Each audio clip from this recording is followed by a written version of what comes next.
অবিলম্বে নির্বাচনী তফসিল ঘোষণা করুন, বিলম্ব হলে নতুন খেলা শুরু হবে বলেছেন নোয়াখালী থেকে খালেদা জিয়ার উপদেষ্টা জয়নুল আবেদিন ফারুক।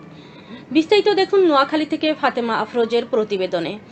বিএনপির চেয়ারপারসন খালেদা জিয়ার উপদেষ্টা জয়নুল আবেদিন ফারুক অন্তর্বর্তী সরকারকে উদ্দেশ্য করে বলেন, অবিলম্বে আগামী জাতীয় সংসদ নির্বাচনের তফসিল ঘোষণা করুন, বিলম্ব হলে এদেশের নতুন খেলা শুরু হতে পারে। আর এতে ষড়যন্ত্র হলে এজন্য অন্তর্বর্তী সরকারকেই দায়ী থাকবে।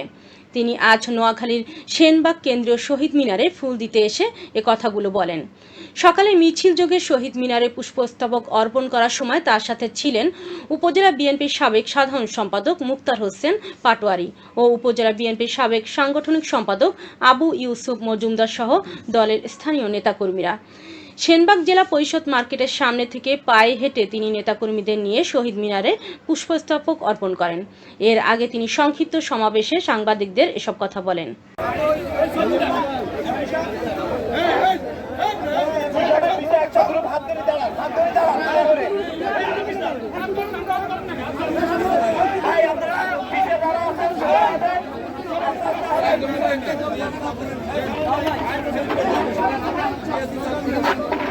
যুবদল, স্বেচ্ছাসেবক দল, বিএনপির নেতা কর্মীদের অনুরোধ করব, কষ্ট করছেন আর কদিন কষ্ট করেন, খেলা আবার নতুন করে শুরু হতে পারে।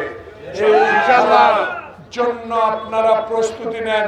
সেই খেলা ইনশাল্লাহ অতীতে যেই রকম শহীদ জিয়া স্বাধীনতা ঘোষণা করে বাংলাদেশ সহ বিশ্বের দরবারে অকুণ্ঠ সমর্থন পেয়েছেন, বেগম খালেদা জিয়া যেভাবে এরশাদের বিরুদ্ধে আন্দোলন করে বাংলাদেশে আপসী নেতৃত্ব পেয়েছেন, আবার আমার নেতা তারেক রহমান 10,000 কিলোমিটার দূরে থেকে আপনাদের মতো এত বৃহৎ সংগঠনকে নেতৃত্ব দিয়ে যেই সুযোগ আজকে সৃষ্টি করে দিয়েছেন, সেই সুযোগটা হলো জনগণের সরাসরি ভোটের মাধ্যমে তারেক রহমানে হবে ইনশাআল্লাহ বাংলাদেশের প্রধানমন্ত্রী।